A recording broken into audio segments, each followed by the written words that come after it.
Hello and welcome back to the Watford Way with my beautiful face, Brendan's beautiful face, and Callum's beautiful face joining you this evening. Welcome back, of course, to the Watford versus Brighton match preview. A massive game for Watford after a very, very disappointing result against West Ham United on Tuesday night. Obviously, we all wanted to win that game. It wasn't to be.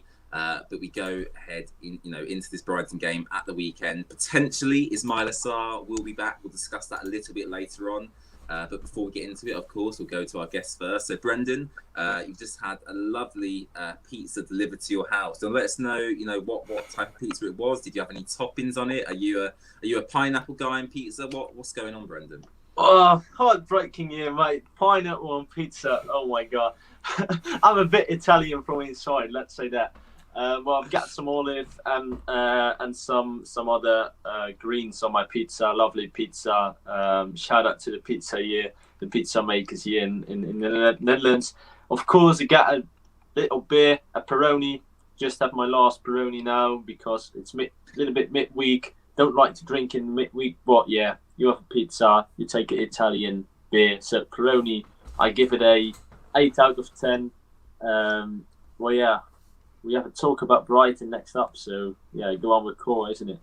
Yes, Callum, on the topic of pizza, Brendan said he had some olives on his pizza there. Are you a pineapple guy, Callum? Because I am a pineapple on pizza type of guy. I love it.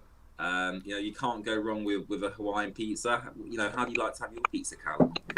I'm with you, James. I think pineapple actually does belong on pizza. I mean, that's going to spark a lot of controversy. I always deal with people in the stream. Make sure you leave your comments on whether you think pineapple belongs on pizza, because I'm interested to hear people's input on that. But yeah, I tend to just go with margarita. I'm a very plain guy. I like to keep it basic. But I mean, if a Hawaiian's offered to me, I'll happily take it because, yeah, it's quite nice, I think.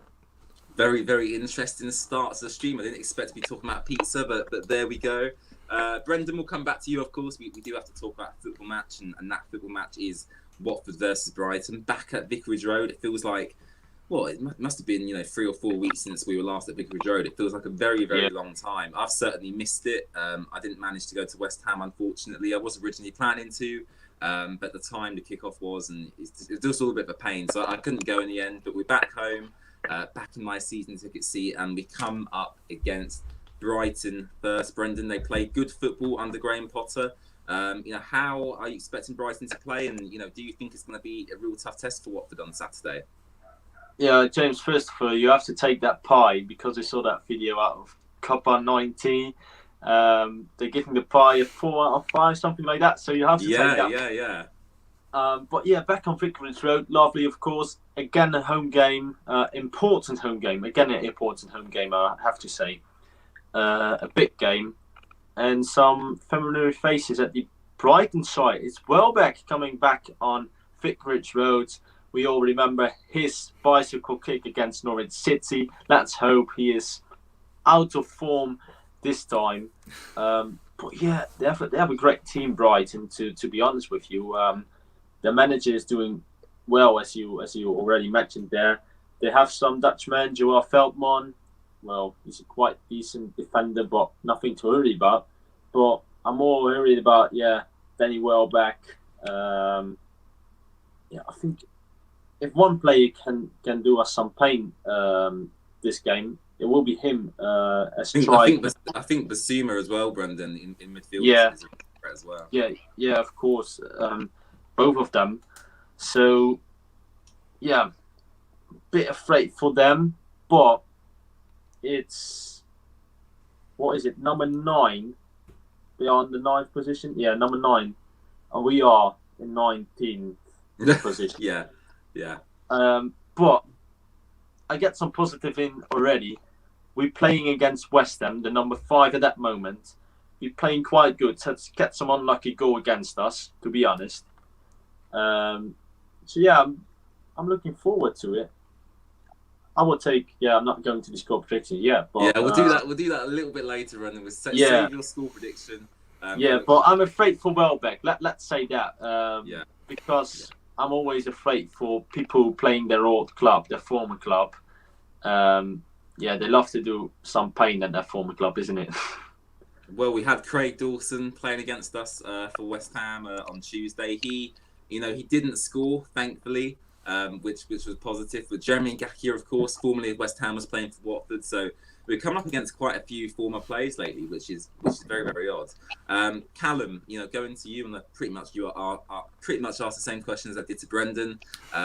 Graham Potter, he likes to play a very possession-based style of football. Lots and lots of big clubs are after him. Man United have been linked with him. Chelsea have been in the past. Everton as well. It's going to be a really, really tough test, isn't it? It is, yeah. I think Graham Potter, he's a class manager, and I'm not surprised why England's and Europe's elite are after him, to be honest. I feel like he's got a really, dominated style of play, like you say, their possession, keep on passing it around quickly. Yeah, I love his style of play, and I feel like if we play, more defensive football, I reckon, because our defence is quite solid anyway, players like Kamara, Samir, Cathcart, who play really well against West Ham. It's going to be an interesting matchup for that, and obviously with the return of Sarr, which obviously we're going to speak about that later, and if whether or not he will play, will that have an impact? I think it will have an impact, and also as well about the players that I'm scared of. I mean, obviously Brendan there mentioned people like Welbeck, Joel Veltman, of course, that Dutch link there.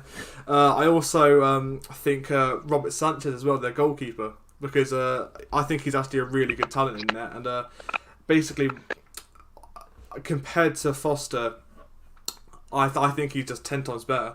And it says here that Brighton have really just lost 2 of their last Premier League home games. Now, I know that we're playing at Vicarage Road, but that is a pretty impressive stat. And considering they've managed to keep 6 clean sheets during that period as well, with only Man City and Chelsea conceding a few XG, that almost kind of enforces how we do need to kind of play a more attacking sense of football in a way, to try and intimidate the Brighton team realistically, and try and intimidate their defence, because obviously they've got a solid defensive players like Lewis Dunk, Joel Veltman, Tarek Lamptey, and obviously with Robert Sanchez as well. But we've got attacking threat like Sarr, like Dennis, who I think can really exploit the play.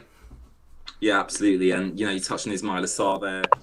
Obviously, will he start in this game? That is up for debate at the moment. Roy Hodgson coming out today saying he's only just going to get back to training tomorrow, which to me, does suggest that maybe he won't start the game, Brendan, but potentially Ismaila Sarr off the bench against Brighton. Would you like to see that?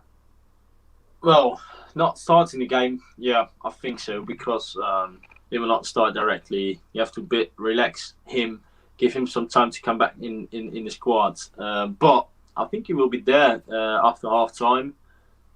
Bring him on. He can play some minutes for us. He does for Senegal.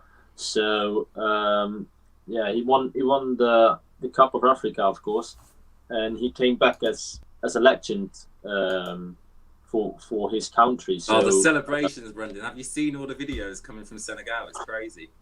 That's crazy, dancing all around, from left to right, from fore to aft, from heads up and things like that. It's typical Africa dancing. I love to see that. So absolutely scenes in Senegal, in Dakar, where they have the party. It's absolutely lovely scenes from them. On the rooftop of the bus, of course. You see Mane there, Ismaila Sarr, Mendy. So some Premier League players were there. I think most likely, a lot of those Premier League players who play in the Cup final will play this weekend. Not the full match, but respective 5 minutes, something like that. Mane will play, and Ismaila Sarr and Mendy will play probably. I think he will play this game against Brighton at home. I think he will come on in the second half and bring some power for us, and hopefully get some individual action together with Petro maybe, and try to be attacking the goal of Brighton that time. What we have to. Yeah, absolutely. I mean, Callum, I think Ismaila Sarr got injured back in November, and obviously, we're nearly midway through February now, and it's been such a long time since we missed Ismaila Sarr. Brendan mentioned João Pedro there, and Sarr and João Pedro really haven't had that much time to, start matches together and develop that partnership. So, going forward, do you think that João Pedro and Ismaila Sarr can, develop some sort of connection on the pitch? Because I think when both of them are firing on full cylinders, I think, we've said it numerous times, Callum, but I think Watford have one of the best attacks, definitely in the bottom 5 or 6 teams in the league. Definitely, I mean, João Pedro, he's really young, as is Sarr, and I feel like if we can definitely get, establish a connection with them throughout these last few games of the season, I feel like they can on full fitness and on full form, I reckon we can get a few goals against these teams that we're playing against. Bearing in mind we've got quite hard opposition coming up. I mean, we've got Chelsea last game of the season. That's ages away, I know, but still, I mean, that is, if we can develop a connection between them two throughout the whole game of the season, and we get to them, then that's going to be interesting to see how they get along. But also, we've got Brighton. I feel like with their pace, because they're both rapid, I reckon they can, get past these defenders, because Lewis Dunk is not really renowned for his pace, as is Hal Veltman. Obviously, Tarek Lamptey is, and I feel like he's a really generational talent. I reckon he can do some damage against us. It'd be interesting to see the link up that they get, and I think combined with Dennis, who is just not even just pace, he's also got power as well. That could be really lethal, and it all depends on how Roy really implements his system now, because. Like we mentioned countless times last stream, he said that he's opposed to trying the 4-3-3, which is more attacking. He could choose a completely different formation. I'm just really interested to see how he lines up. I mean, if he starts, the right team and the right players who have performed well in training, it's going to be an interesting matchup, and I can see us winning against Brighton. To be quite honest with you, if we have that right mentality. Wow, very, very interesting. So keep your score prediction in your head, Callum. We'll come back to that at the end of the stream, as per usual. Talking about starting 11 predictions now, Brendan. Obviously, Ismail Assar is back from injury. He could potentially start the game. But if you was the manager, Brendan, if Roy Hodgson got sacked today, and you was the manager, Brendan, what would be your starting 11, and what formation would you go with? Oh, difficult, mate. I think our formation was not that bad against West Ham United, but I will start João Pedro. That's the main fixture for me. I will start him. Look at him when he came on. His individual power to create chances and things like that. You want to see that from minute one. Maybe we don't know, a bit of small injury or something like that. Could be, of course. But I will start him from the start of the game. And I saw what you were suggesting, something in our group chat. Was it 4-3-3, wasn't it? Yeah, 4-3-3. It was Ismail Assar, Emmanuel Dennis, Joshua King up front. I think that definitely is a lethal front three. I just think, Brendan, the 4-3-3, it just suits the players. We've got so much more. I think that playing 4 midfielders and just 2 attackers really obviously limits us going forward. So would you stick with the 4-4-2 that Roy Hodgson has played in his first 2 games, or do you personally prefer the 4-3-3, Brendan?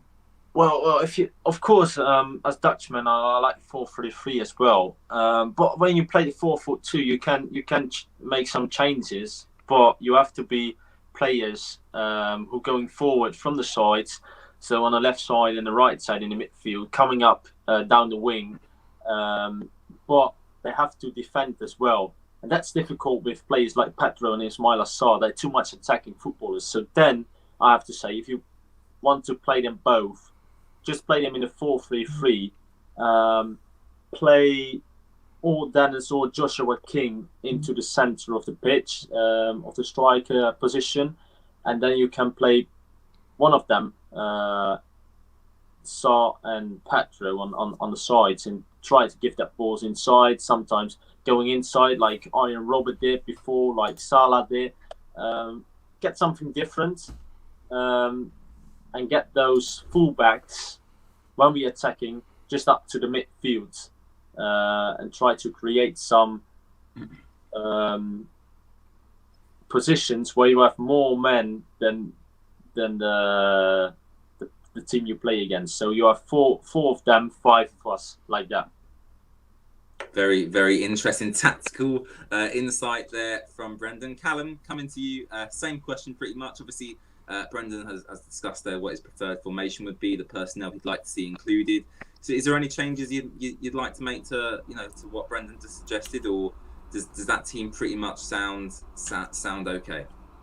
Yeah, well, to be fair, I do echo what Brendan just said there. I mean, first of all, like you just said there, if Roy Hodgson was sacked tonight, if they want to appoint me as manager, I'm completely free. Just make sure you hit me up. So yeah, I'd say I feel like if we were to use the 4-3-3, that would really, expand our attacking talent, as we've got people like Pedro, Dennis. We've got such a broad range, and I feel like if we just stick in the 4-4-2, like Roy does, I feel like it'd just be quite a waste because we've got so much attacking talent and we're just not like providing that lethality that we need to, really go up front and score goals, which we've really lacked at the moment. So if I was Roy Hodgson in this situation, I'd have a listen to what the fans are saying, and I feel like it's screaming out that we need goals, we need to be more clinical, we need more chances effectively, and with a 4-4-2 it does really restrict that, like you said. So I think we go with a 4-3-3. I'd have Foster in goal with Femenya, Cathcart, Samir and Kamara, because I feel like that was a really solid defence against West Ham, and I feel like Kamara was really good as well, wasn't he, Callum?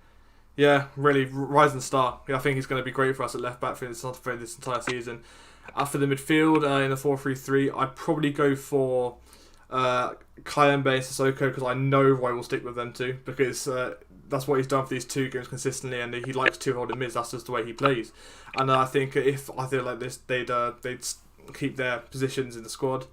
And as for the other centre mid, I'm tossing and turning between Lauser and Cleverley. I don't know what you guys think. I'm thinking more towards Lauser. I think Lauser creates more of a creative pivot, but then again, Cleverley, he's English, and you know how Roy wants to try and implement that, because obviously he's worked with Cleverley before. So it'd be interesting to see if he starts, and I wouldn't be surprised if he does. And then with the attacking threat, with the 3 up front, I'm going to say Sarr does start, and I think he's going to start at right wing because he's such a vital player for us.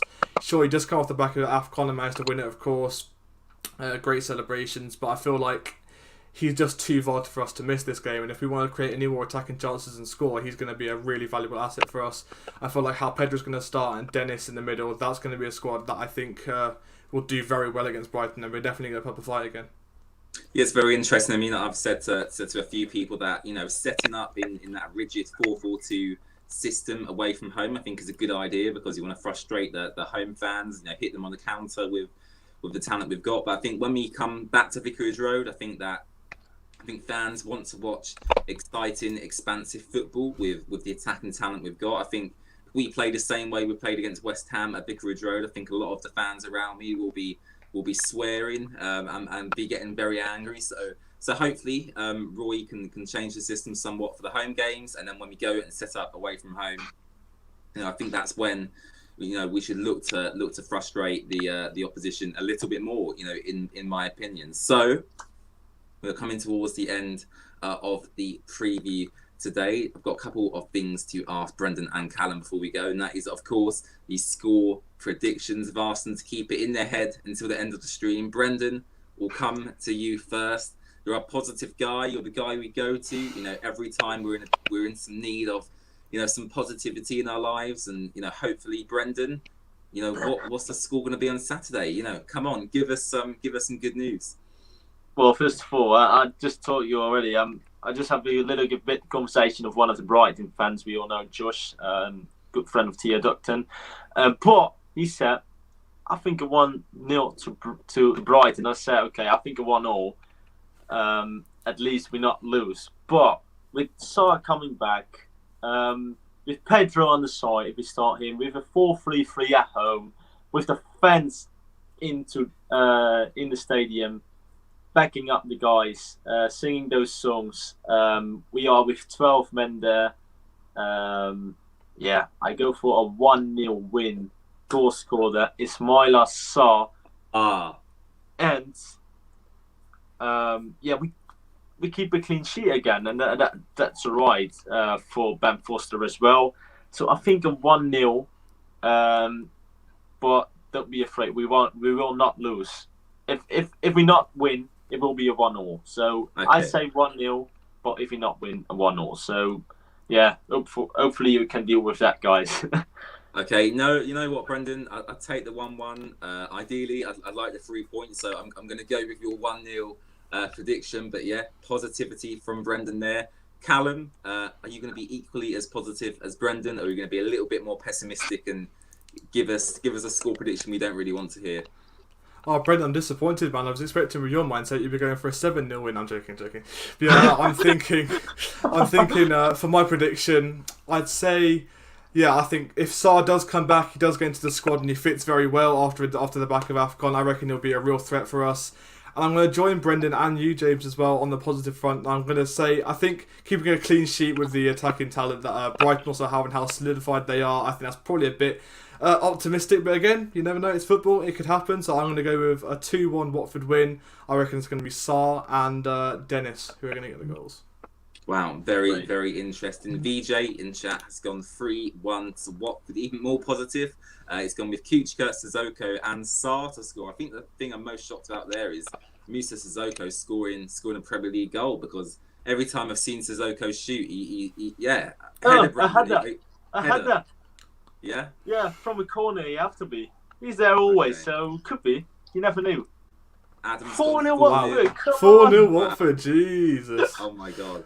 Okay. I think you guys don't take me serious if I say 5-0 or something like that. So that's why I'm stick to 1-0. But do you want to change your mind quickly before we go? No, I keep saying 1-0 because if I say 5-0, they clip it out and they say 5-0. You see me on TikTok and things like that. Come on. Oh God, yes. Spreading around, going viral. Yeah, exactly. Brendan, before we go, of course, appreciate you and Callum coming on. Really do appreciate it. Gonna let everyone know where they can find you on social media, Brendan. Yeah, we're not a lot on Twitter, but you can find us there on the Banner Hornets together with the Belgium guys, and on Instagram on Watford FC the Netherlands #WFCNL. You can find us there. We are updated around match days, around the week. Some lovely footage on your on your page on Instagram. So if you want to contact us, our DMs are always open. So you're welcome, and follow us on Watford FC the Netherlands. Go and follow Brendan, Watford FC NL. On Instagram. I'm sure Brendan will be very, very happy to chat to you. Me and Brendan, we chat usually every day, and Brendan's a lovely guy. So make sure you go and send Brendan a message. Callum, of course, you just started your own Instagram page at the Hornets House. Where can people find you? Yeah, so as you just said there, at the Hornets House on Instagram. I'm also thinking about opening up to different social media. I'm probably going to start a Twitter page this weekend, so I'll make sure to notify my Instagram followers about that. So if you guys could follow that as well, that'd be amazing. And also as well, before I continue, I want to point out something that Adam just put in the chat. So he said 4-0 Watford, right? But he's also said Sarr, Dennis and King and Kamara volley. I'm going to clip that. And if you get that bang on, I am going to be shocked into silence. That is going to be incredible. But anyway, moving back onto my page. So if you want to leave your score predictions, my predicted lineup, like I just said here, is probably going to come out tomorrow. And also as well, our DMs are open if you want to tell us, your thoughts on the game, if you think Sarr's going to return, and of course, most importantly, what do you have in your pizza? So at the Hornets House, feel free to contact me and follow me. Super stuff. Callum, Brendan, thank you very much. We do appreciate it. You can follow all of our social medias down in the description at The Watford Way. You're on Twitter, Instagram, Facebook, and of course here on YouTube. Please subscribe as well. We really do appreciate it. Our next subscriber goal, if you will, is 600 subscribers here on YouTube. So if we can get to that as soon as possible, as Brendan says, please subscribe down below. That'd be very, very nice. And I'll be back with you on Sunday, probably, with a Brighton match reaction. So thank you very much for watching. 3 points. 3 points. Let's hope so. And we'll see you all on Sunday. Bye-bye.